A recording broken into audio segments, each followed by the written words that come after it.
Hello mindenki!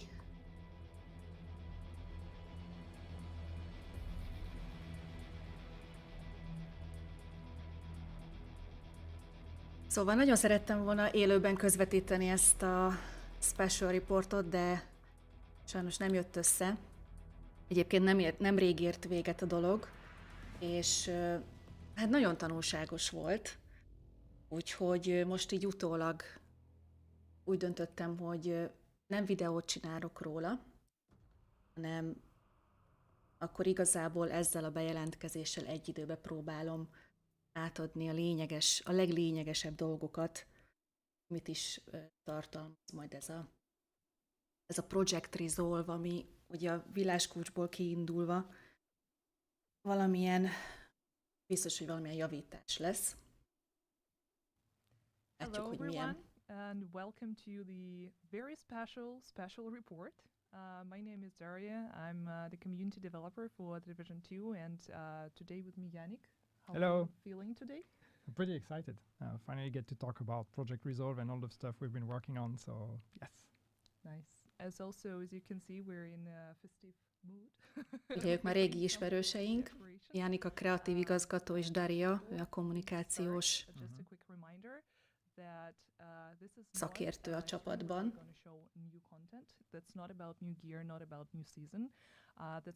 És itt már mondják is nekünk, hogy nem új dolgokról lesz szó, hanem arról, hogy milyen fejlesztéseket visznek be a játékba. Erről egy rövid videót. Announced Project Resolve, a comprehensive seasonal update focused on health and quality of life for the Division 2. Thanks to your feedback, our goal with Project Resolve is to enhance the overall player experience and establish a solid foundation for future content by making significant improvements to the game's health and stability. The recent shift in season length has allowed us to focus on building this broad. Ugye igazából most arról beszélnek, hogy meghosszabbították a szezonokat arra, hogy legyen idejük a meglévő dolgoknak a javítására. This week, followed by another test in January, culminating in the full release in February to all Division 2. És akkor ugye kapunk rögtön egy PTS-t, amiben ugye változásokat lehet majd tesztelni. A stabilitás, a gameplay-jel kapcsolatos javítások. Division agents can expect enhanced stability with a focus of in-game performance and reducing crashing. Tehát a játékon belüli játékélménynek a javítása, például ugye az a játék összeomlások, amiket tapasztalhatunk. Na, végre a PvP-seknek is valami. Addressing glitches and more to make the experience more enjoyable for everyone. Ezt már azt hiszem, hogy nagyon sokan vártátok. És ugye a PvE játékot is próbálják balanszolni, egyensúlyba helyezni. Quality of life improvements, including scaling open world loot crates with world difficulty and the ability to recalibrate directly from the inventory. And we have more you can find out about in our article linked in the description. Initiating Project Resolved meant our team needed to build a solid foundation which has affected some of our previously announced plans.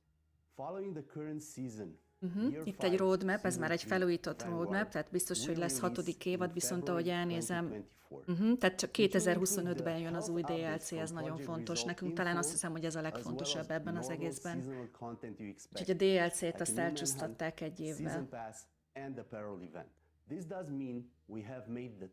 Tehát igazából addig a szokásos lesz a történet, hogy lesz egy csomó új Manhunt, meg apparel eventek, de a DLC, amire nagyon sokan vártunk, az 2025. As we continue the journey of improving the game as part of Project Resolve and beyond. To provide you with more insight into the next few months, we release detailed patch notes and provide frequent updates on the PTS content and results. Starting December 15th, PC players. És hát akkor 15-én indul a PTS, amit ugye a PC-s játékosok tudnak majd, amiben ők tudnak részt venni, és ugye természetesen majd lesznek patch notes-ok is, ugye részletesen leírják majd a változtatásokat. És ugye a PTS-t a PC-sek majd december 11-én tudják letölteni. Ez igazából ennek a kis videónak a lényege. Thank you, Yannick, for in-depth explanation, and thank you, Radu, as well. So as you can see, Project Resolve is only possible because Massive and Bucharest Studio work together, and just spill the tea, give us all the details. Well, there's a lot to unpack here, but just first the context is just that. I mean, we all know the reality of what the day-to-day is in the game. We know that there are some challenges in terms of performances, in terms of stability, in terms of quality in general. This is feedback we've been receiving from all of you for some time, and that we see ourselves when we look at the game and when we play the game.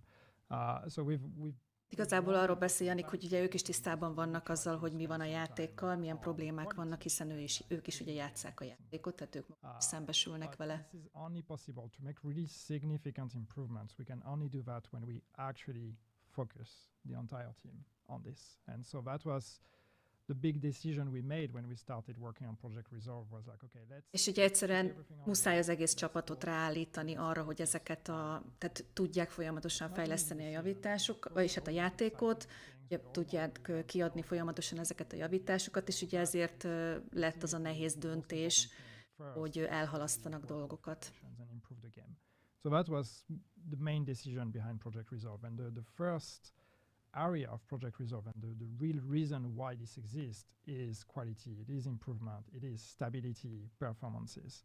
And then on top of that, we looked at all the things gameplay-wise and experience-wise that we can do that we always hear feedback of, from the players, and we're always like, yeah, that would be great, we would love to do that, but we never really have time to put this in any update. So we thought, let's take that opportunity as we are focusing the entire team on this. Let's actually go and revisit some of the things that we've been wanting to do for a while, but have been on top of our wish list, and try to spend some time making those improvements as well. So of course, that's PvP was very high on top of the list, but not just. Also a lot of things in PvE, really trying to remove a lot of the frictions you have when you play the game on a day-to-day basis.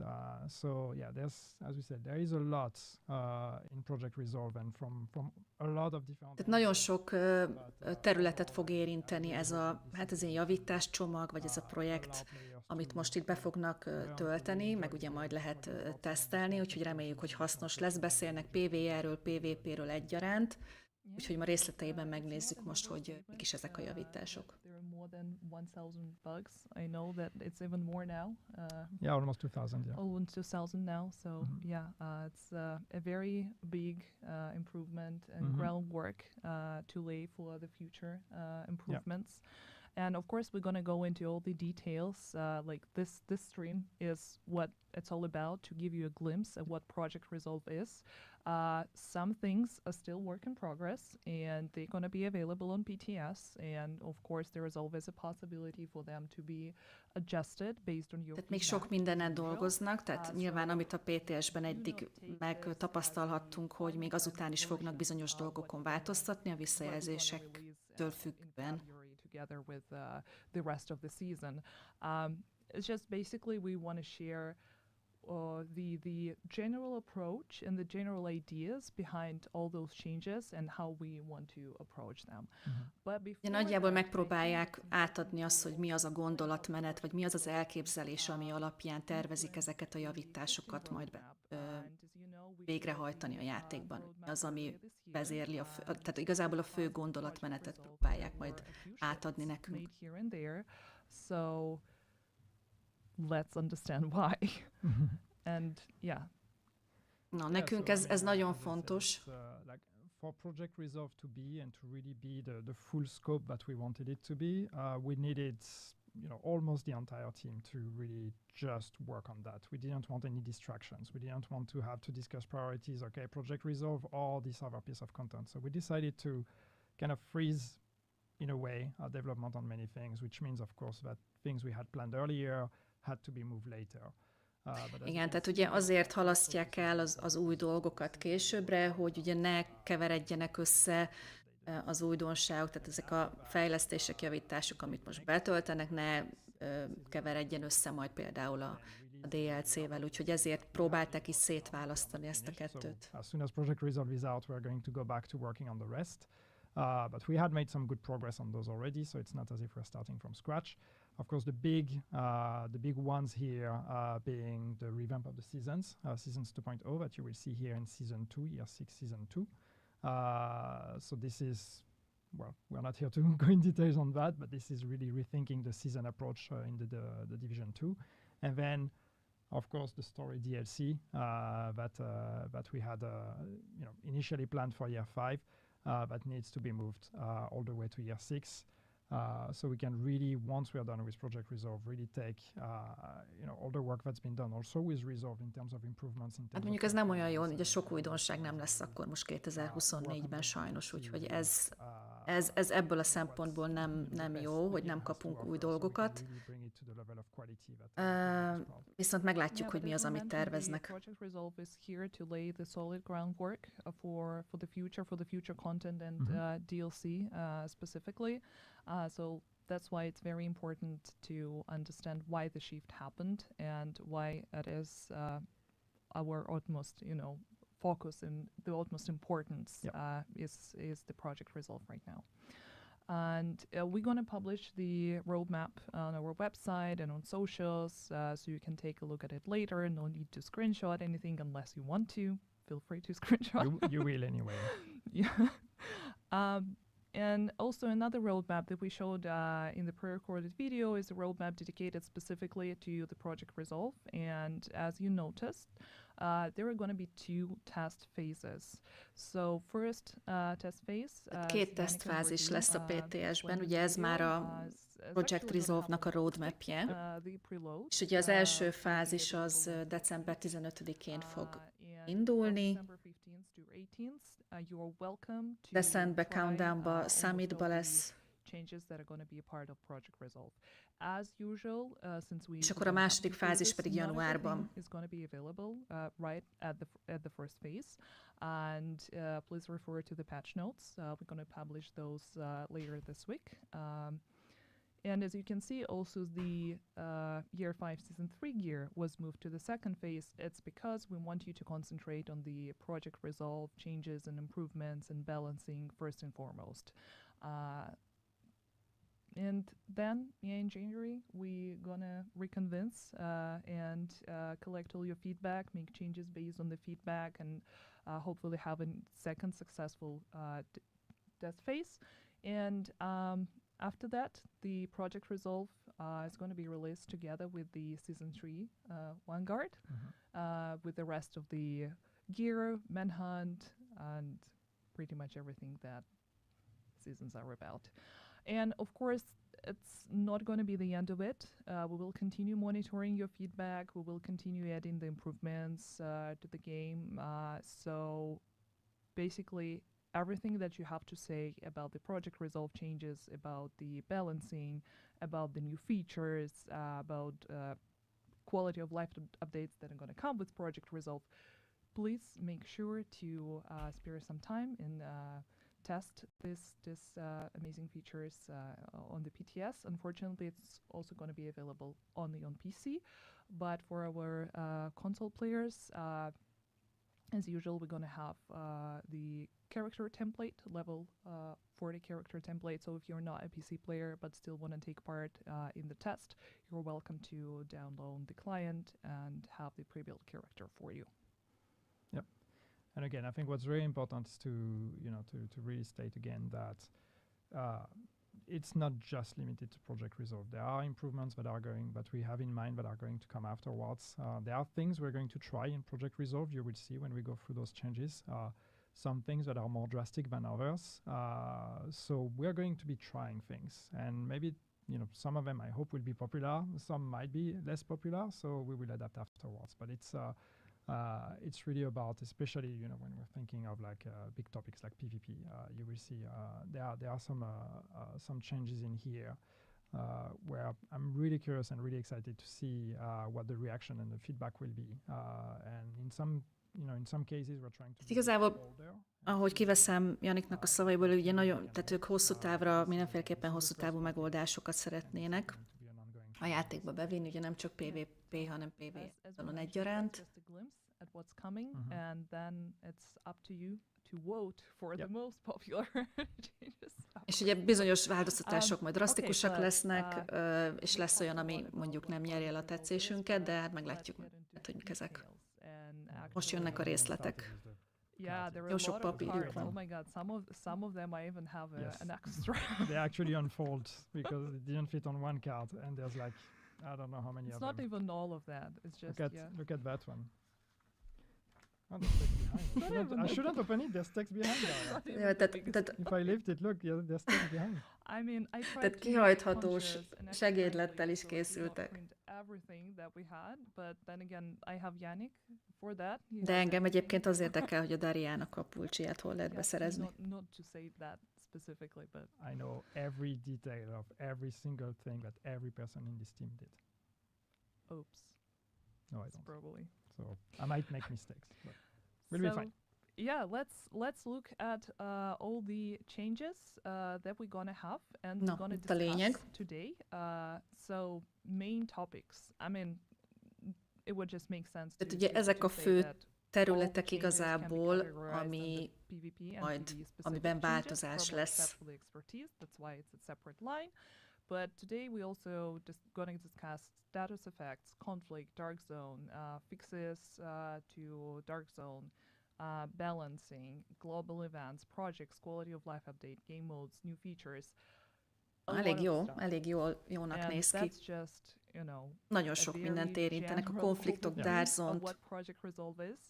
And first up, let's dive into status Na, effects. státuszeffektek. Ez I know that ez a egy lot ilyen of örökös PvP players, mumus a játékban, a were státuszeffektek. not very expectant of a lot of PvP updates to be shared on this live stream, and you guys It's are in fair. for a surprise. It's fair, but finally your time has come.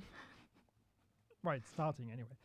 But yes, I mean, it's when it comes to PvP, and when we started discussing, okay, where do we want to start to try to make PvP better? The main focus for us with Project Resolve in terms of PvP, it's at least the primary focus has been the PvP combat. It's been really trying to make encounters from player to player to feel better, to feel more balanced, and to allow to not it just be about whoever shoots first, but actually allow for counters and for opportunities to react and to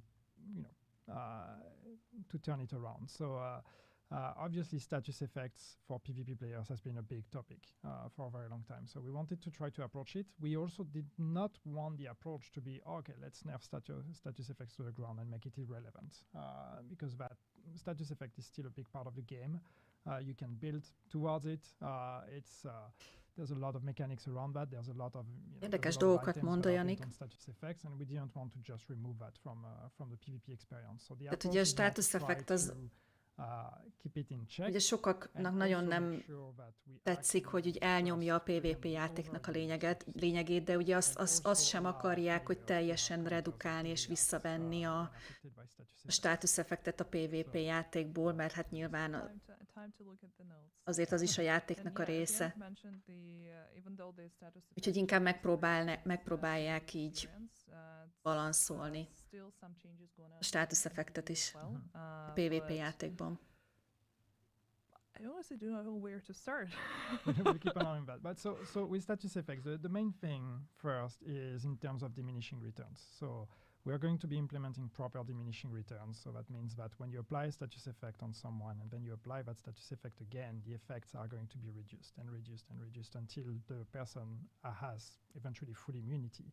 So first, that's trying to limit the overstacking of status effects on other players. One thing that we're doing as well is we're categorizing those status effects into categories, which is, I have to look at my notes, but crowd control and damage over time. So it's not just diminishing return. Na, ez, hogy a PvP nem az én asztalom, de valami ilyesmit mondott a Yannick, ugye, hogy nem lehet majd a státuszeffekteket stackelni. In the damage over time area, and then the diminishing return applies to that whole family. Tehát ugye ugyanazt a státuszeffektet alkalmazott folyamatosan, akkor egy idő után immunis lesz a másik játékos. Valami ilyesmit mondott. Damage over time status effect. So that means the diminishing return is going to apply already on the second one, even if it's not exactly the same, as long as it's in the same category. So that's the first part. And then the main thing with those, I guess we can actually start going through the details, because then it's on a case-by-case basis, depending on the which status effects we are talking about. But when you take, burn, for example, so we talked about having counters. So with burn, for example, what we're going to do is we're going to say when you're dodge rolling, when you're under a burn effect, this is going to actually diminish the effect that you have on it. Tehát, hogyha mondjuk égés státusz effekt van rajtad, és elkezded ugye kiugrálni, ezzel a bukfencel, amit lehet csinálni, akkor csökkented a státusz effektnek a hatását. To make sure that we give you some control in some way to react to that. And for bleed, for example, what we're saying is if you don't move when you bleed, you're going to also actually reduce the intensity of the bleed. But when you start moving, then it goes in full effect. So these are például akkor a vérzésnél, ha nem mozdulsz és egy helyben állsz, akkor azzal csökkented a vérzésnek a hatását. So it's really a game of like reacting also to what's happening. So it's no longer just, I have a status effect, I'm gonna die. No, there's the diminishing return, but there's also things you can do. Tehát igazából azt fogják megcsinálni a játékban, hogy bizonyos dolgokkal tudod csökkenteni a rád mért státuszeffektnek az erejét, a hatását. That's going to be an important change in regards to status effects is that all the repair skills will now give you protection. So what that means is that with an application of a healing skill or repair skill, you're going to get 50%, sorry, looking at my notes, I don't know the numbers, 50% hazard protection. So any heal effect is now also going to actually reduce the intensity of status effects and hazards. Például a gyógyításnál kapsz, mikor gyógyítod magad, akkor kapsz egy extra hazard protection védelmet például. In PvP and make healing general more useful because until now it would have been just like not necessarily great in PvP, or because it's mostly just about shooting. So now, hopefully, this allows for another way also to react to status effect, especially as a team, and you can build your team towards it. And also, it's important to mention that diminishing returns will not apply in PvE. So that's a PvP-specific info. És akkor ugye ez, amit most itt elmondtak, ez kizárólag a PvP-re lesz majd érvényes. For example, right, player will have slower movement to kind of make sure that they prevent from shooting, but it's PvP only. It won't apply in PvE. Yeah. And same for the Plague of Outcast, also going to be PvP only. Yeah. And so we're also looking at things like the booster hive, and we've can drastically increased or improve the booster hive, so it's really going to become a skill that is going to be more relevant in PvP and really allow you to get some protection. A hive-on is fognak változtatni. Also another change that's actually not listed in here, so I'm jumping to another category, but it's very relevant to PvP, is that now you're actually going to be able, if you want, to consume an armor kit and to get an instant heal of 25% of your armor. Ez so nagyon you jó. can still hold the button to get, the hold action, and then you get the full armor. Ez nagyon jó, amit mond. I'm not sure if it's double tap or what the control is, but you can choose. Tehát most arról beszél, hogy ez is ugye a PvP-be lesz, hogyha elkezded ugye beadni magadnak a medkitet, ugye akkor ugye hosszan kell nyomni, hogy az egészet megkapd. Itt viszont ahogy elkezded, rögtön kapsz egy 25%, tehát azonnal instant kapsz egy 25%-os gyógyítást, és ugye amikor végig nyomod a gombot, ugye, hogy beadd a full armor kitet, ugye akkor kapod meg majd So anyway, there's more to it. This is just some of the gist. Az egészet igazából, de rögtön, ahogy elkezded a folyamatot, rögtön kapsz egy 25%-os gyógyítást. Giving you some options to react either to the effect itself with the dodge roll, with the movement, with all of that, or having easier access to instant heal, and also making healing skills and healing rolls in general, therefore more useful in PvP. Yeah, and even though we mentioned that these changes will primarily target PvP, we're still going to monitor their effect on PvE, and that's where your feedback comes in handy.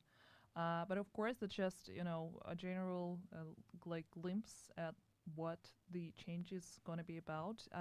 We will publish the detailed patch notes with all the values and explanation of what the diminishing returns is, how they are applied to different skills, how they're going to work now.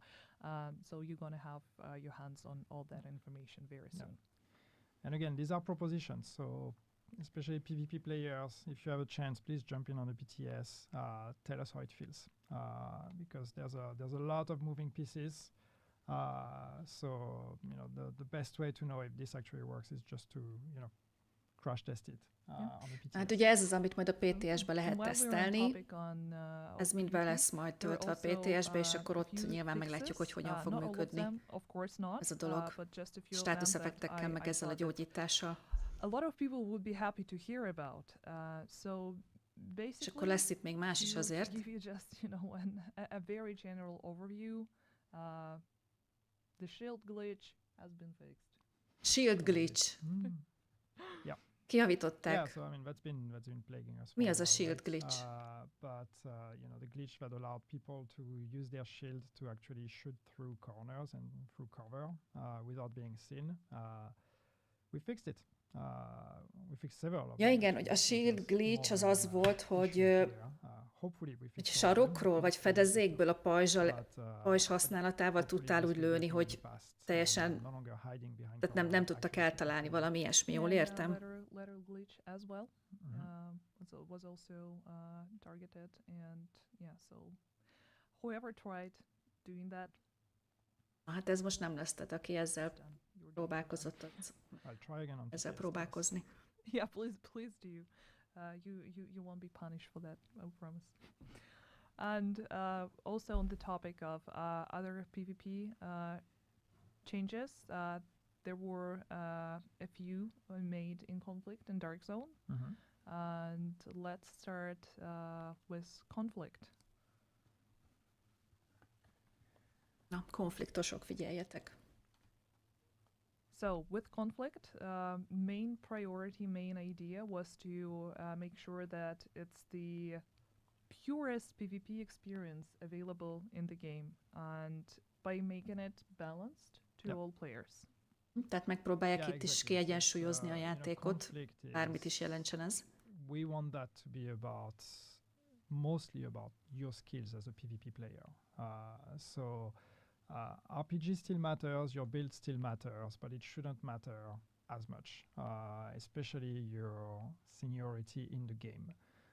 So the most drastic change we are doing in Conflict is that when you enter Conflict now, we are going to take away your shade bonuses and your expertise bonuses.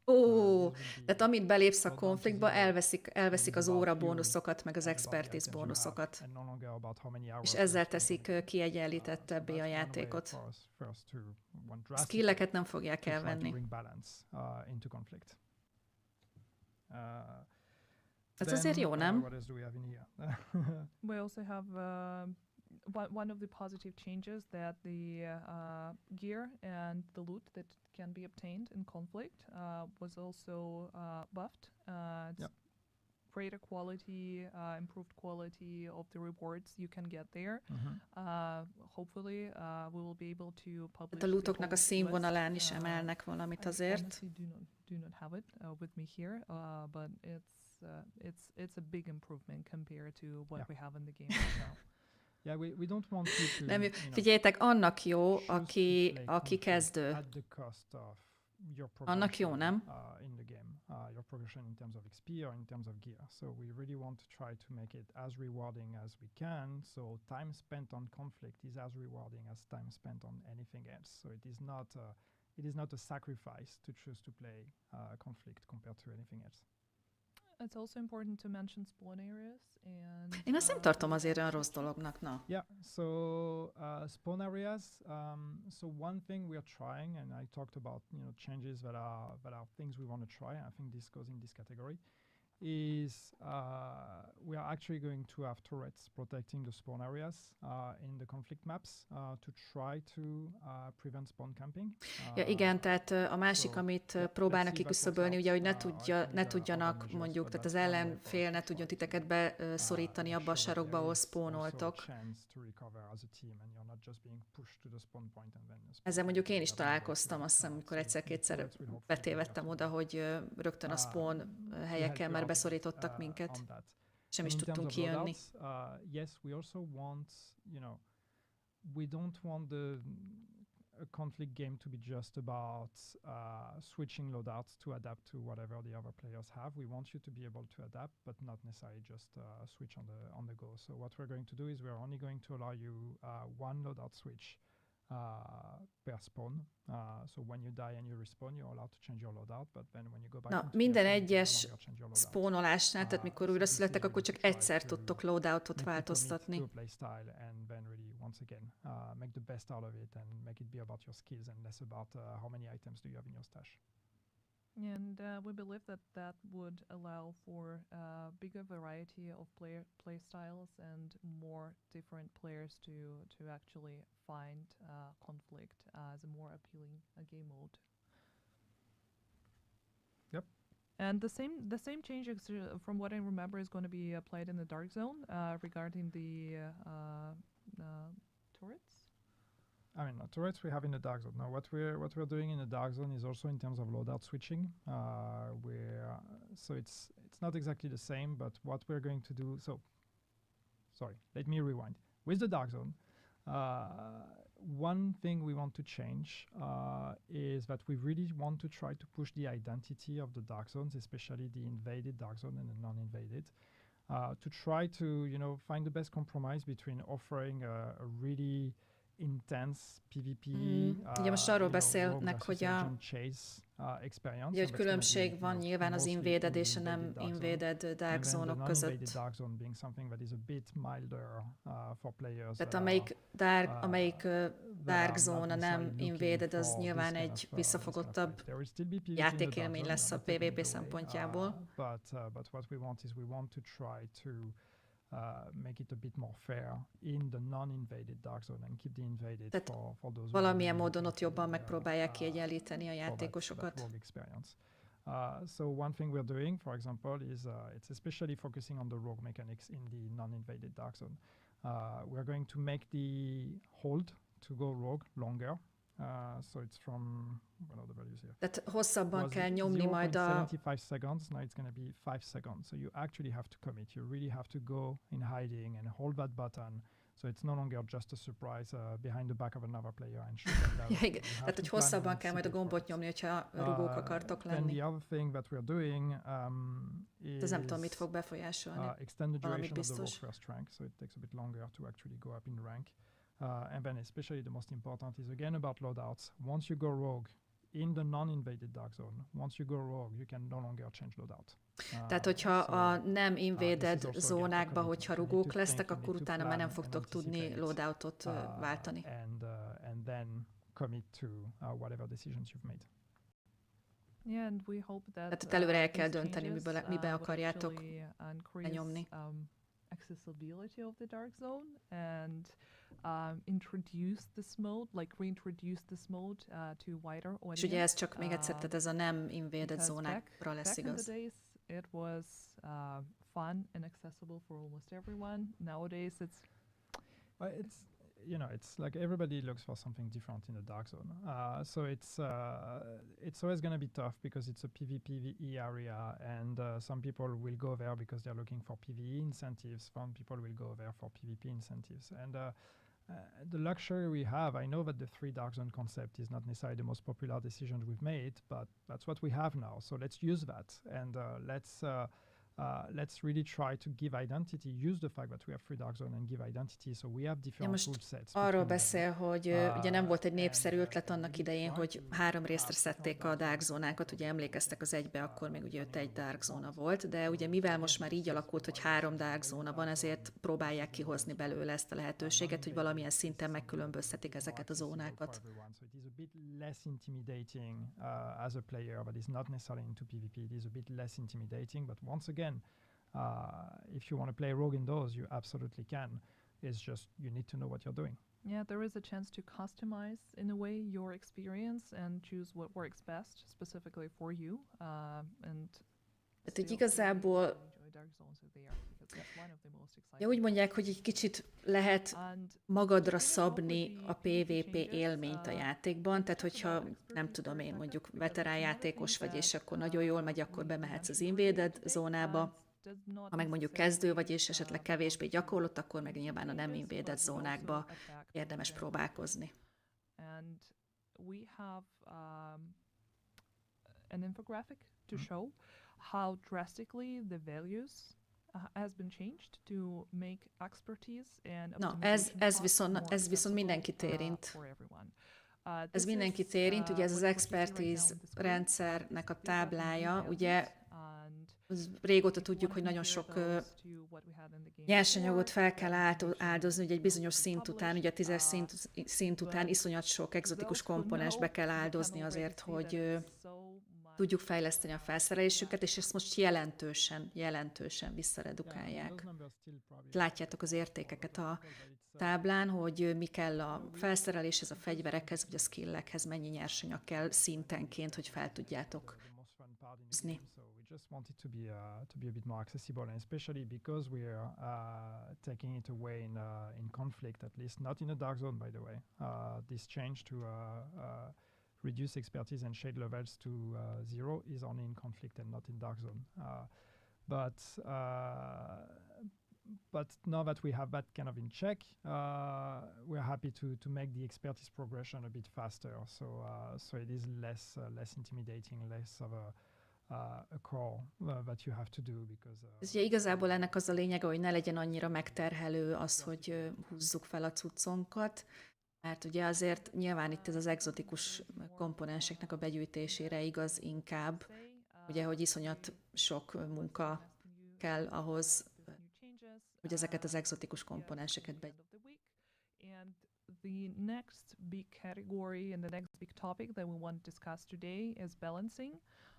It's not only going to be about weapons and talents, we're also going to discuss how it's going to affect the gear. Those cards, by the way, are absolutely not in the right order. So I apologize if I'm just like constantly looking for what is Daya talking about? Where is that? Yeah, that's my fault, but... Igen, Jánik összekeverte a lapjait, úgyhogy nem tudja, hol van az, amiről most beszélni kéne. I remember doing stuff like that in school whenever there are like long history conspects and you need to write everything down and there's not enough space and you just keep gluing some. So the weapon balancing changes.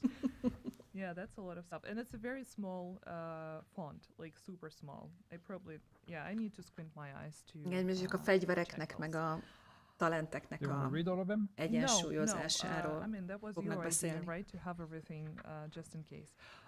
Let's just talk about what the general buff balance pass was aimed at. Yeah, so the idea is to, and I mean that's in general what we want to do is balancing anyway, but it's like let's look at everything that is underperforming. Let's take, like, we don't want to nerf the stuff that is powerful because if it's powerful, it's fun and people like it, so we want to. Tehát nem akarják ugye alapból nerfelni a dolgokat, mert ugye attól érdekes valami, hogy ereje van. Make everything else just as fun and interesting. So it's really not about giving you more power, it's giving you more options. Inkább több lehetőséget adnak a számunkra. Every weapon in every category or every weapon family and just looked at, okay, what kind of quick buff can we make to that weapon to actually give it more identity and also bringing it up closer to the power level of the best performing and the most popular weapons.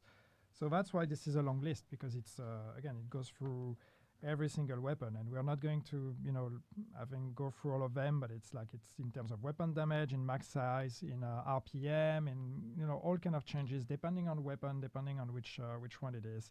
There are changes in here that are going to impact all of them. Assault rifles, LMGs, Ez az összes fegyvert érintő változtatás. The most important part is also that exotic weapons, third attribute, will now be reconfigurable. Yeah, that's Na, something tehát we've done more with the last exotics, and it was fairly popular. Tehát amit ugye most csináltak az utolsó egzotikus fegyverekkel, ugye, hogy amiket utoljára kaptunk, azok mindig egy ilyen random attribútummal jöttek. Most úgy néz ki, hogy ha jól értettem, hogy akkor az összesre meg lehet majd csinálni. Because that's probably the best stat out there. This is something we have in mind, and this is something we're going to look at as well in terms of the value of those attributes and making sure that the other options are also interesting. It's not listed in here because I don't know yet if we will manage to make it for Project Resolve, but just want you to be aware that ezen még dolgoznak, vagy what the consequence gondolkodnak. of that change will be. But still, let's see how creative people can get with being allowed to change the third attribute of an exotic weapon.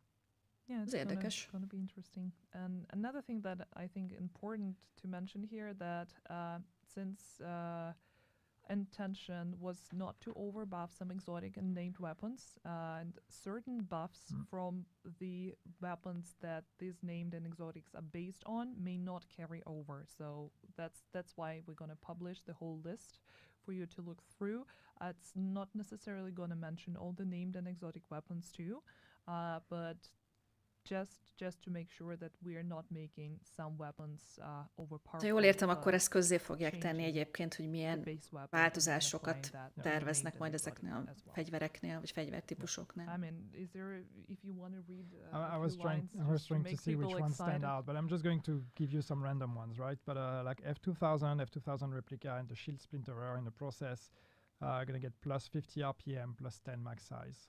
That's one example. Na, például a Shield Splinterer plusz RPM-et kap, meg tárméretet. Plus 50 RPM. Nagyjából ilyen dolgokat kell elképzelni, hogy ilyeneken fognak változtatni. 10% weapon damage. Stunner LMG, Quiet Roar, Blue Screen, plus 20% weapon damage. És mondtak egy LMG-t például arra plusz damage-et fognak rakni, LMG damage-et.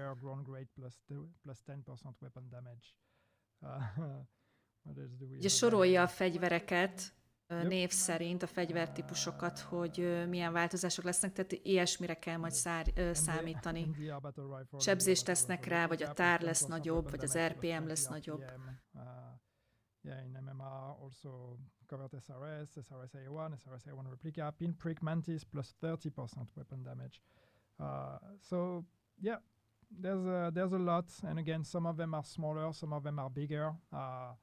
So again, all of that will be on the PTS, and the full list will be published as well, so you can go through that. Tehát ezt majd mind bele fogják tenni a PTS-be, és nyilván majd a patch notes-ba, vagy valahol közzé fogják tenni a teljes listát is, hogy mi változtatnak. But again, it's what taking the time to actually focus on improvements gives us. It's really doing a general pass on everything to really try to. Jó sok mindenbe belenyúlnak. And weapons are not the only thing that underwent such a pass. There has also been a gear balancing pass as well. Mainly targets brandsets. But you igen, most, hogy a brandsetekbe is bele fognak nyúlni valamilyen szinten, most erről fognak beszélni. So the idea with brandsets is just that. Ugye azok a sárga, ugye tudjuk, hogy azok a sárga, Gilagard, Empress, ilyesmi. Sacrifice a gear set if you do that, or you have to sacrifice other things. And usually the 3-piece is not necessarily that interesting. So what we wanted to do with brand sets is really make sure that we reward the commitment to a brand set. So if you're going to use 2 pieces or 3 pieces of a brand set, like those bonuses should be worth it. So what we did is we did a general pass on the brand sets to make sure that the 2 pieces and 3 pieces bonuses are actually better. So we are not changing the first piece. I think none of them has that. Na, tehát arról beszél, ugye, hogy vannak a brandsetek, és ugye, hogy 3 attribútum van, és ugye attól függően, hogy hány darabot raksz össze egy brandsetből, ugye úgy kapod a bónuszokat, és ugye az elsőt, mindenhol az elsőt békén hagyják, az első attribútumot, és a másodikat meg a harmadikat meg fogják nyomni. Tehát ott emelnek, nem változtatják meg őket, csak emelnek a szinten, hogy, hát ahogy Janik mondta, hogy így jobban elköteleződsz az iránt a brandset iránt, hát nem tudom, bármit is értsen ez alatt, de igazából ez a lényege. If we take whatever do we have in here, Bellstone gonna get the 48% incoming repairs as a third. As a third, yeah. Gilagard, no change to do one piece, but the second piece goes from 10% health to 20% health. The third piece goes from 1% armor regen to 3% armor regen. Tehát például a Gilagárnál, hogyha 2 darabot raksz össze, akkor a 10% health helyett 20-at kapsz már, hogyha 3 darabot raktok össze, akkor pedig azt hiszem úgy mondta, hogy az 1% armor regen helyett 3-at. Tehát így kell, és azt hiszem, hogy az összes brandsetet érinti ez a változtatás. Capacity instead of 20% on 3-piece. So again, some of them get their 2-piece bonus increase, some of them don't. And most of them get their 3-piece bonus increased as well. We are not changing, except for Empress, yeah. We are not changing the bonus, we are just increasing them. Igen, tehát nem változnak az attribútumok, ezek a bónuszok csak emelik a értéküket. And we're going to publish the full list with all the changes with before and after, so you can compare where the second or third piece bonus increased, also in the patch notes. Yeah. Tehát ezt is nyilván az egész, tehát teljes listát közzé fogják tenni, hogy egyes brandseteknél hogyan és mit változtattak, mégpedig olyan formában, hogy egyszer ugye közzé teszik ugye az eredeti, tehát mi volt az eredeti, és honnan mire változtatták az értékeket, úgyhogy ez is majd a patch notesban lesz bent. You can have my cards if you want. I don't know. I made sure to place everything in order. I don't know why mine are in order. I'm at global events, I'm at the wrong place. Now I have mine. Összekeverik a kártyákat. I stopped doing that. That's the last time I did. Okay, let's talk about We're going to be on the patch notes anyway, so. Yeah, it's true. But what if there are, I don't know, some secret codes or my... Ja, igen, mert most ugye arról beszélnek, hogy Janik megfordította ugye a kártyát, és így, hogy kimerevítitek a képernyőt, akkor ugye el lehet olvasni, hogy mi van ráírva. És Daria ezt nem szeretné, hogyha Janik ezt csinálna. That's true. Why you're looking at me. That's why I talk. Okay, so talents. I mean, same logic. Trying to look at the talents that are, that are underperforming, making them better. There's also, a PvP aspect to that. We want to make sure that some talents in PvP are either better or less, less the way to go. So some of those changes are actually PvP only. Some of those changes are for everything. But for example.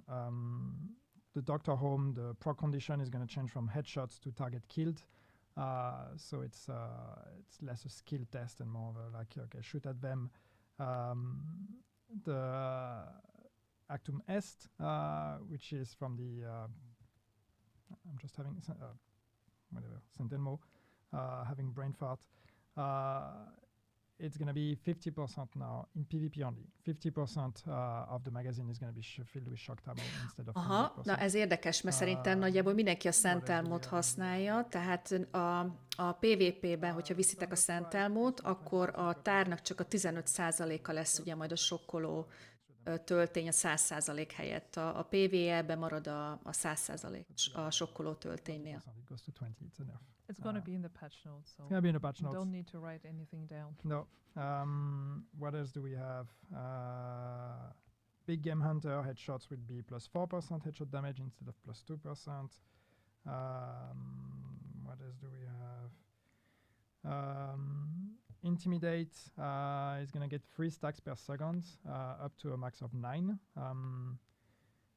And instead of 1 stack to a max of 7.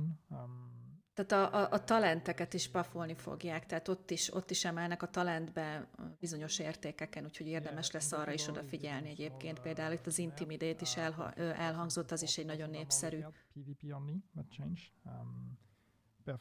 De arra kell majd figyelnetek, hogy bizonyos változtatások csak a PvP-re és vagy a PvE-re játékmódra lesznek csak igazak.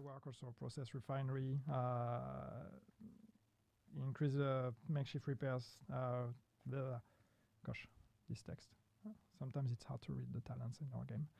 But it's going to increases makeshift repairs from 25% over 10 seconds to 35% over 10 seconds instead of 20 to 30. So we're increasing makeshift repairs and also the process refinery. Should have started with makeshift repairs, would have been easier. But anyway, there will be patch notes with all those details. Yeah, I think that's enough to just give a general glimpse and the feel of it. And also a change that is very important for PvP is the technician's linked laser pointer is going to have its duration reduced from 20 seconds to 6 seconds. So that's a big one. No longer just 3 pulses on everyone, but lasts forever. And I guess that's pretty much what. There was a blank. I was like, what's next?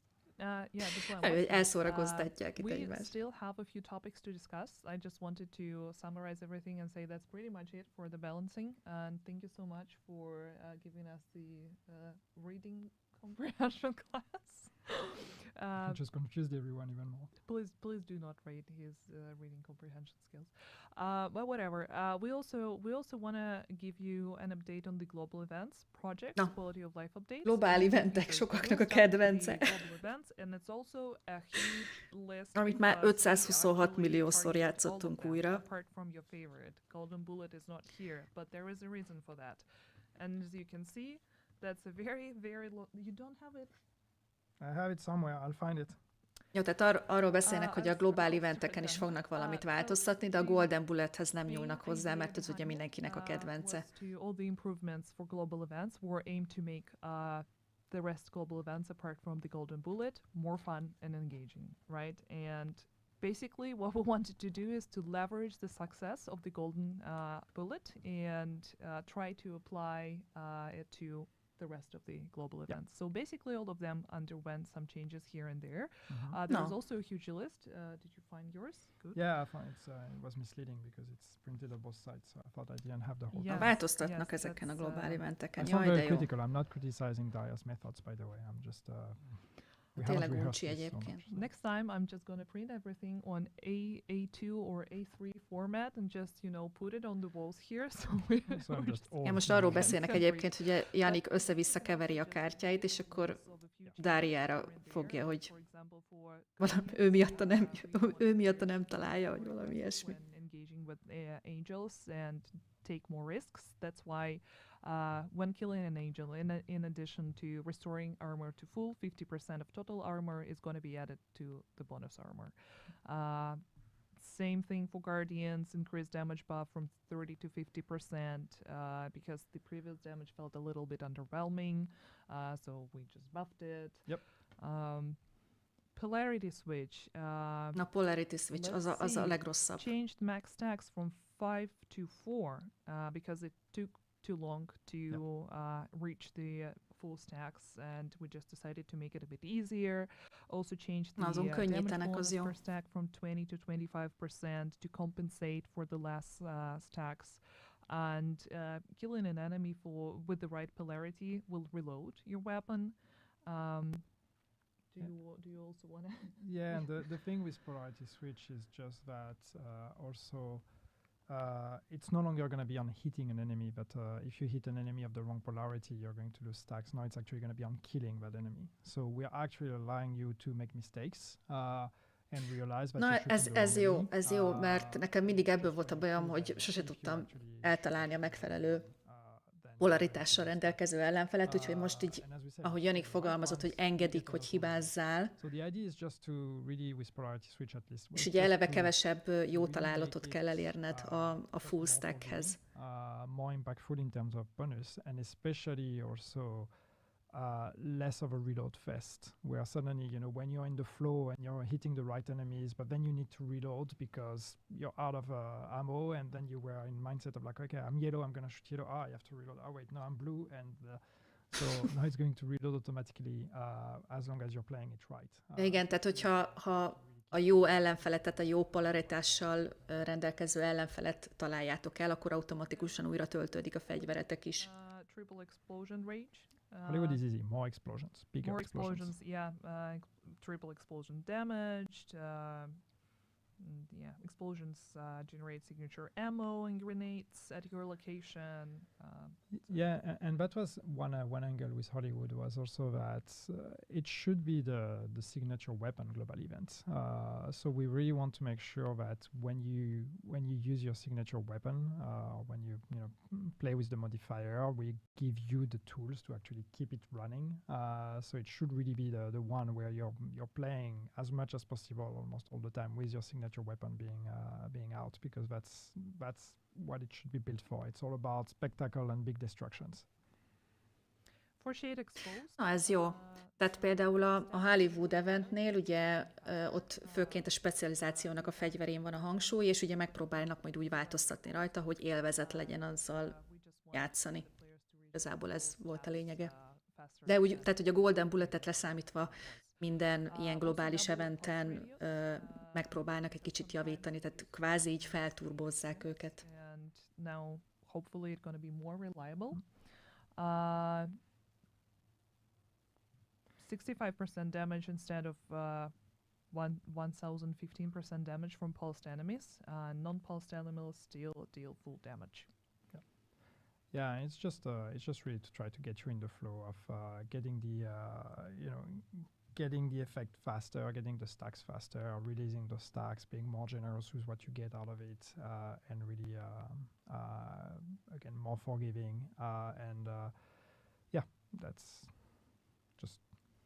Ez jó azért, ez And with their animated, it's also adnak is hozzá, de ugye nagyon nem bonyolítják meg igazából a dolgot. Tehát a újdonság ebben sem lesz, csak egy kicsit, nem tudom, élvezetesebb lesz. Látjuk. Kill them with headshots, let them explode, and then let them die from their own explosions. It sounds way meaner than it's supposed to. It's supposed to be about fun. But, it is fun. But talking about other fun things, global events are not the only thing that underwent changes. There was also a big pass on the projects, and there were also at least 3 cards. One of them, do you have yours? Somewhere. Just take mine.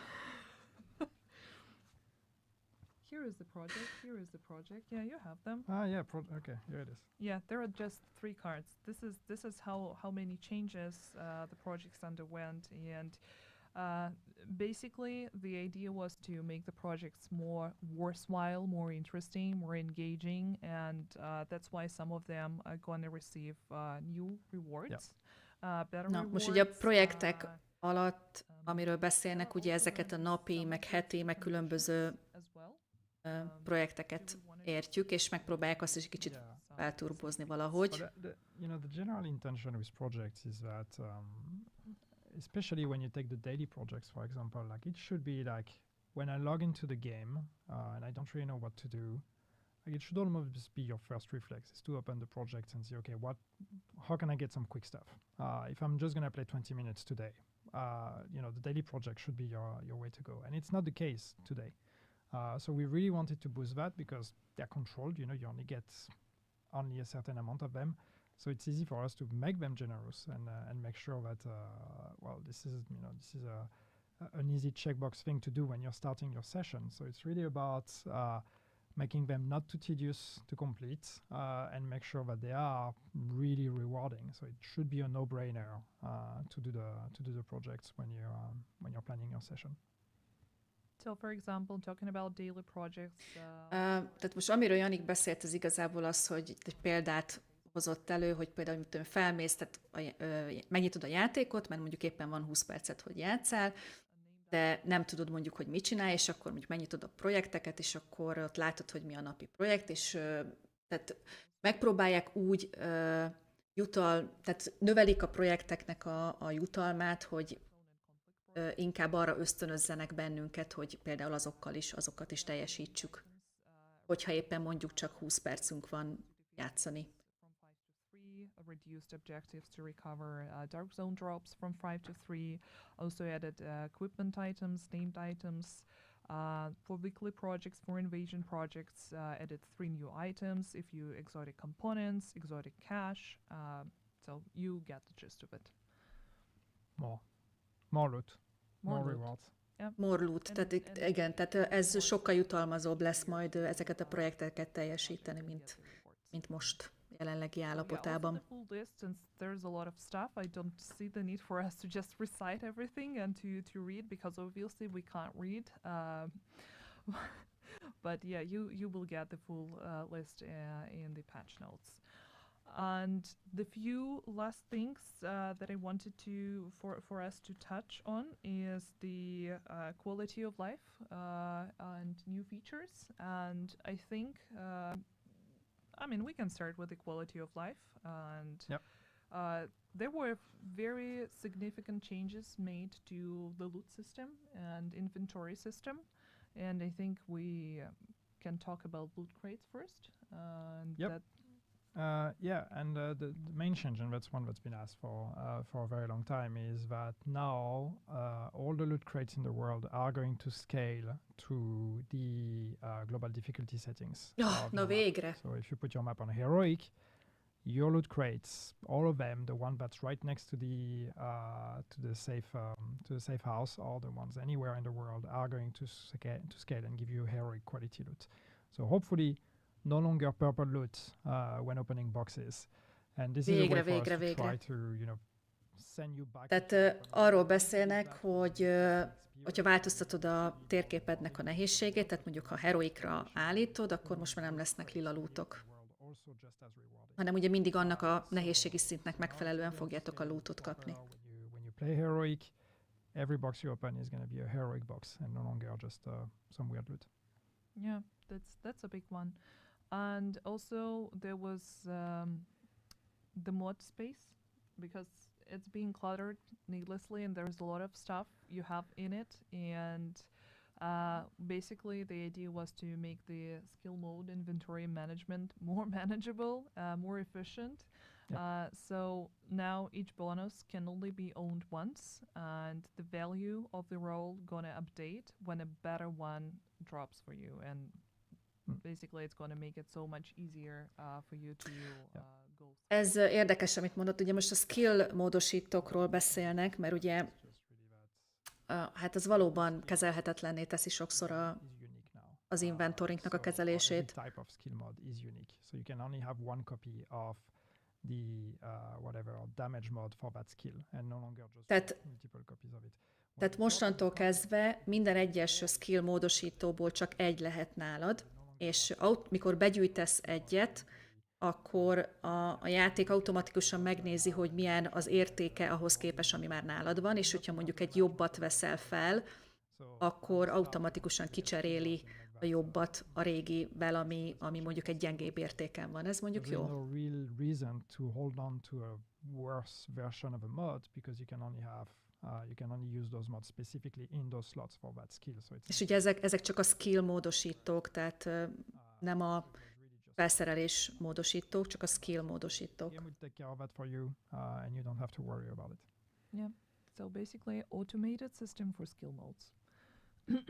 And another thing that armor kits replenish with the second cooldown, basically the new feature that would allow you to instantly use the armor kit to replenish 25%. Yeah. And in the addition to the existing functionality of holding the button down to get the... Igen, ugye ez az, amiről már beszéltek korábban, hogy mikor ugye elkezded beadni a medkitet, akkor automatikusan rögtön kapsz egy instant 25%-os gyógyítást, ugye a maradékot meg, ahogy folyamatosan nyomod a gombot. Ultimately, it's probably not going to change a lot for a lot of our players. But basically, what we wanted to do is, for reasons that are going to be obvious to people who know the history of our game, we wanted to implement a cap to the health bonus of the Shade Watch levels. Ez fontos. We know that when people reach ridiculous levels, especially when people exploit our game and then gain hundreds of thousands of levels. Ez megint sokaknak nem fog tetszeni. The bonuses become completely out of whack. So what we wanted is we wanted to implement a cap to those, but we also wanted to make sure that this is a cap that is achievable, but also feeling rewarding enough. So what we're doing is, you get 30 HP per level from level 1 to 1000. That's the way it's always been. Then after that, you used to get 3 HP per level infinitely. Now what we're doing is we're going to say from level 1001 to level 2000, you're going to get, again, 30 HP per level. After 2000, you're capped. You're no longer gaining HP per level. So what that means, math, that means that once you reach the cap, you will have 60,000 extra HP, which is what in the current game before Project Resolve you would reach by getting level 10,000. So we are making it faster to reach the cap, but therefore there is a cap, which is now at level 2000, 60,000 HP. Hát, hogyha angolosok vagytok, akkor tehát igazából arról beszéltek, megpróbálom jól átadni, hogy maximalizálni fogják az óra számod után járó HP-t, tehát 60 000 lesz, ha jól értettem, a maximum. Ugye 2000 lesz, aminél maxolják ezt a számot, tehát nem lesz az, hogy valami őrületes mennyiségű SHD szint után ugye akkora lesz a HP bónuszod, hanem ezt maxolni fogják. De teljesen mindegy lesz egy idő után, hogy mekkora az órádnak a szintje. So what we wanted to do is we wanted to bring them together under one menu that is called tinkering. So it's still the same functionality. You will, from the tinkering menu, you will have the option to recalibrate a stat or to optimize a stat. So you go into tinkering, you look at an item, you look at your stats, and then for each stat you have the option, do you want to recalibrate or do you want to optimize? You can always still only recalibrate one stat, but then the other ones you can optimize. So that's the idea of tinkering. The big thing with the tinkering screen is that we're going to allow you to open that screen from anywhere in the world. So you no longer have to go back to the recal station to actually open recalibration and optimization. You will be able to do that on the fly, during a main mission, in the world, during whatever. You will be able to actually do some recalibration. Ez arról szól, hogy bárhol leszel, hozzá fogsz tudni férni a rekalibrációhoz, meg az optimalizáláshoz. Tehát nem kell visszamenni a Fehérházba, vagy bárhova máshol vannak ezek a rekalibrációs asztalok, hanem bárhol, ahol éppen vagy, meg tudsz nyitni egy menüt, és onnan tudod azonnal rekalibrálni a cuccaidat, vagy optimalizálni, amit éppen szeretnél. Ez tök jó. Make a quick decision and we're saving time, so you no longer have to go back to the White House constantly and come back. One big change that we're doing in part of that is the recalibration library is becoming just the library.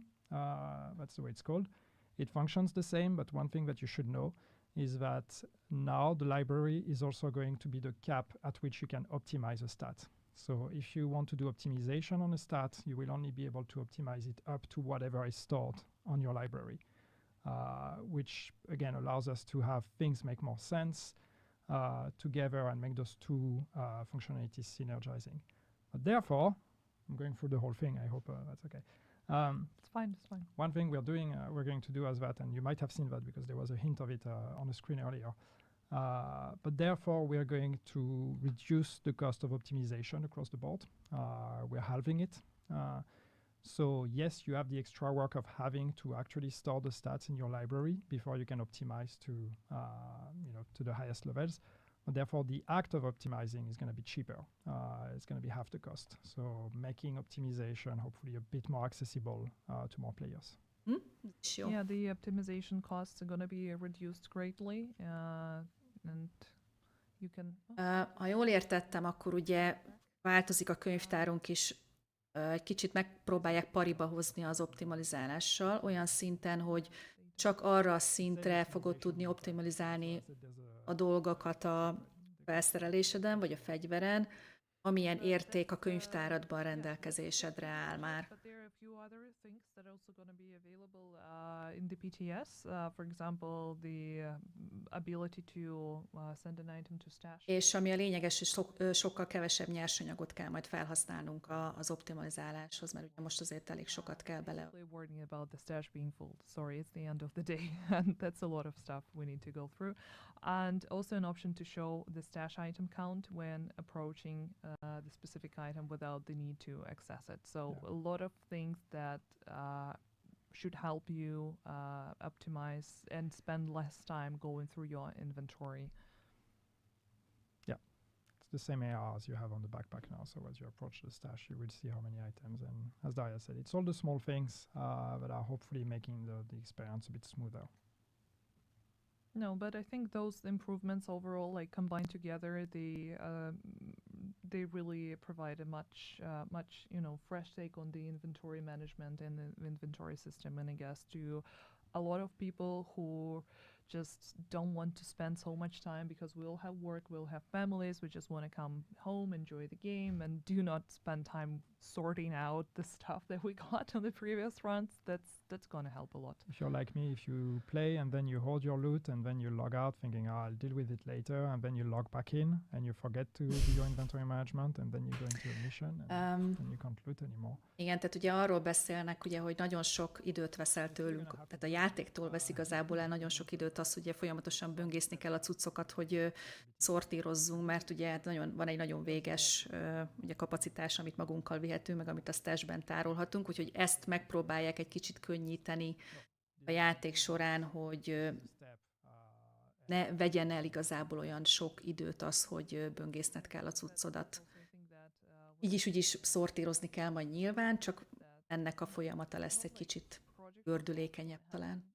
Nothing will come afterwards. It's going to be a few gradual steps towards the final goal, but we'll talk about it more in the future. And I guess the last thing that we want to mention, last but not least, it's the game modes. And there are just a few smaller things that wanted to outline. Like, first of all, optimization have been implemented to all the 3 game modes that we have in the game right now: Descent, Countdown, and Summit. And játékmódok. We believe that those changes would lead to valamilyen változások lesznek. Performance improvements. A stabilitás itt is, meg a So please do let us know játékélményen próbálnak itt is javítani. In the PTS. And Summit fans have a big announcement. The level jár még valaki a Summitba egyébként? Has been also solved. Yeah. Why you're looking at me as if it was? We're fixing the XP issue of Summit. So it's for those of you that have been gaining a lot of XP by using that. Sorry, you have to find other ways.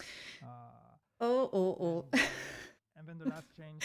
Tehát, hogyha a 100-as szintet farmoltátok eddig az XP-ért, akkor ennek most vége. There's one significant change we're making, and there's 2 changes we're making. But the first one is that we are going to introduce a talent rotation to Descent, because the main issue is just there's a lot of talents in Descent, and as we add more talents to the game and we add them to Descent, the pool gets more and more diluted, and it gets harder and harder to actually get the build you want, or to get the talents that are interesting. So what we're going to do is now there will be a rotation.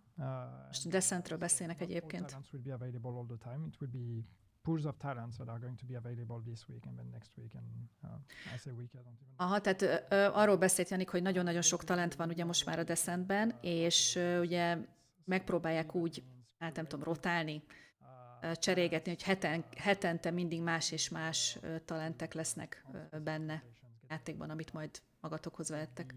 The builds you want, and also on other occasions, if the rotation is not what you usually play with, maybe discovering new play styles, but through a curated list of talents. So that's the first thing. And the second thing is we have done a pass in terms of session length in Descent to try to make them shorter. So that means the time it takes to reach the Nemesis is going to be shorter overall. The time it takes to reach rewards in general in Descent is also going to be shorter. So we wanted to bring down the playtime a bit in Descent, to not be that big of a time commitment when you go into Descent thinking, okay, I'm gonna have to spend the next... Na igen, ugye nekem ez volt az örökös problémám a Descenttel, de szerintem ezt jó párszor elmondtam, hogy annyira hosszú, hogy egyszerűen nem bírom végigjátszani. És most Janik arról beszélt, hogy megpróbálnak rajta rövidíteni, hogy mennyivel, meg hogy hogyan, azt nem mondta, csak megpróbálják rövidíteni az időt, hogy amíg eljutsz ugye a Nemezisig. Providing us with collecting all the questions from the chat. I'm a little bit surprised to say that there are not a lot of them, but probably because... Csak ugye most jönnek a nézői kérdések. aminek szerintem az 50%-a nagyjából a Division 3-ról kérdezett, csak azt ugye nem válogatták ki. Everybody is just too busy commenting on your beautiful hairdo. Yeah, it's nice, and you have a matching one because it's holiday season. By the way, if you do not know, there is a holiday event, Winter Project, right now available in the game. There is still time up until the January 9th, and there are a lot of new items. Hát ugye a Winter Projectről beszél most Dária, ugye mi január 9-ig lehet teljesíteni, és ugye az is ott a projektek között van, ott látjátok mindig éppen az aktuális feladatot. So it is available in the game right now. The nice backpack, the new sweater, some new emotes, right, with the bell. So yeah, there is still time. But enough about Christmas. Let's talk about questions that you guys have, and let's start with the PvP. Will the issue with the cheaters be addressed and project resolved? Na, csalók. Yeah, we're going PvP to implement the line of csalók. code that says cheaters equal no. Cheaters is, I mean, cheating in general in the game is something that we always look at. And I know some people won't believe me, but we are always implementing improvements to our cheat detection, and we are banning cheaters on a daily basis. We're just not bragging about it because that's not the way we do. But that doesn't mean it's perfect. Yes, we know cheating is a thing. We are working on improvements, some for Project Resolve, some for later in terms of detection, in terms of how do we prevent cheating or how do we detect cheating when it's happening. We are also investigating on Cronus Max and see what we can do about it. No promise, but this is something we're looking at, and we are fully aware that we can do all the improvements in the world in PvP. If cheating and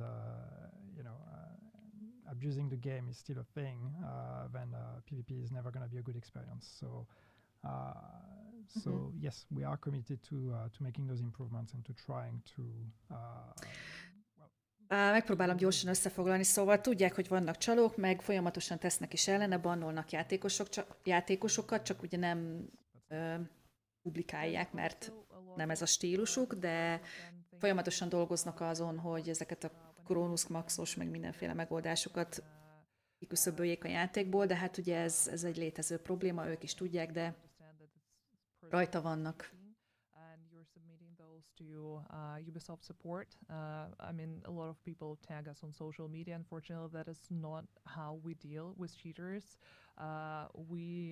We have a specific team dedicated to identifying the cheating practices and sanctioning players. Tehát egy külön csapatuk van egyébként arra, hogy akik csak ezekkel a csalásokkal, meg a csalókkal foglalkoznak. More enjoyable for everyone.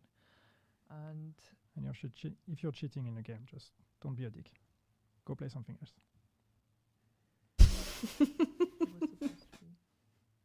No, but that's correct. Two other questions. Akkor ami most elhangzott, hogyha csalsz, akkor menj és játsszál mást. More rewarding.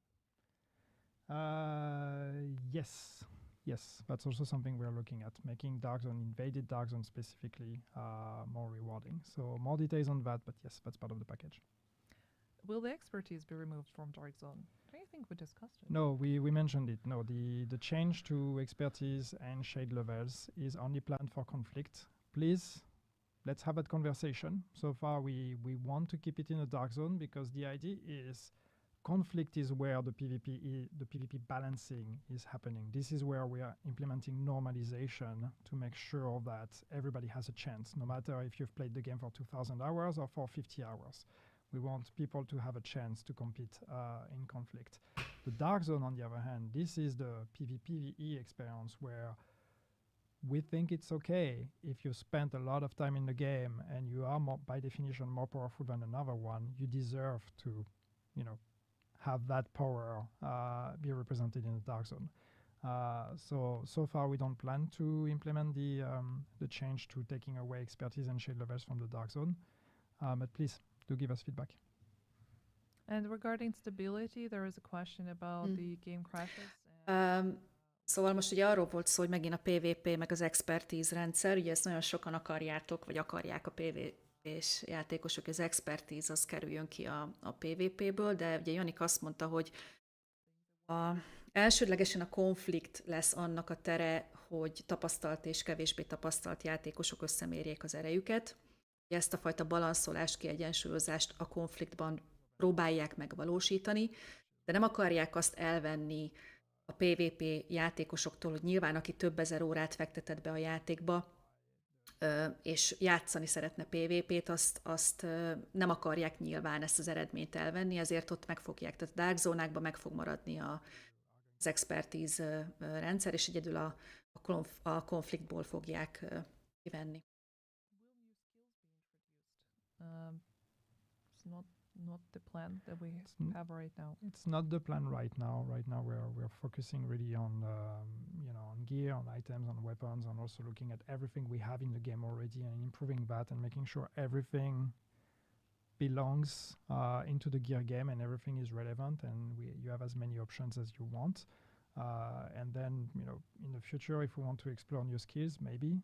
But right now, this is not a priority for us.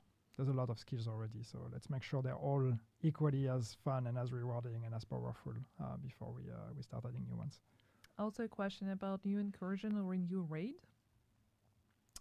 Well, I mean, we're not here to talk about future plans, so do give us feedback. Tell us what you want in the future in the game, and we'll see.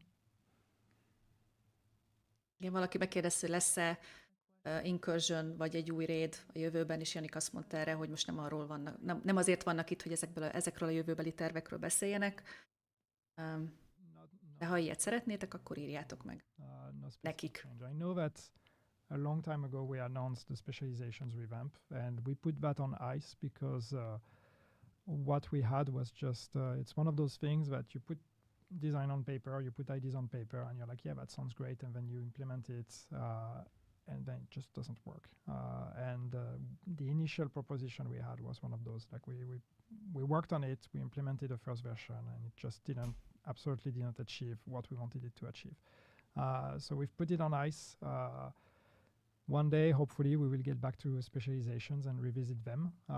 But this is not the plan right now. So no specific changes. Jó, ebbe biztos voltam, hogy a specializáció, mert régóta az asztalon van, ugye azzal majd kezdenek valamit, de nem ez megint nem olyan, ami mostanában fog megvalósulni.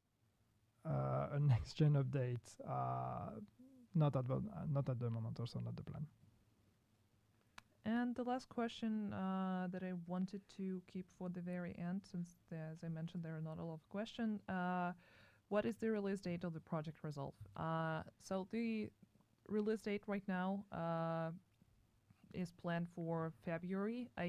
That's not the date. It's just a month. Tehát az a kérdés, hogy az volt a kérdés, hogy mikor kerül élesbe betöltésre ez, amit most itt elhangzott ebben a műsorban, és hogy nagyjából februárra teszik. Also, depending on the amount of feedback, that would give us the release date. But right now, it's planned to be released together with the Season 3 Vanguard, and the targeted month is February. Tehát ugye majd a 3-as szezonnal nagyjából egy időben azzal fognak bejönni az éles rendszerbe ezek a változtatások. Social media, website, same for the VOD of this Twitch stream. So if you have any other questions, just let us know on socials. We will be happy to address them. There's one question actually I see here, but which one? But I can answer. Will we be able to dismantle items directly into expertise? Actually, the tinkering menu that we talked about will include the expertise menu as well. So what that means is that from the world, you will be able to open the expertise and you will be able to dismantle into expertise directly without having to go back to the base of operations. Az is jó. Yes. Tehát amiről korábban beszéltünk, hogy a rekalibrációs asztalt, tehát a rekalibrálást, az optimalizálást, és ezzel együtt az expertise rendszert is bárhol a világból, bárhol, ahol vagy a Division világban el fogod tudni érni, és nem kell oda menni a rekalibrációs asztalhoz, hogy megnyisd azt a menüt, hanem ugyanúgy, ahogy bárhol az inventoridat például eléred, ezt a menüt is el fogjuk tudni érni. Daya, you missed one. But thank you for mentioning it. And yeah, that's it. We do not have any other questions, at least not what was collected from the chat.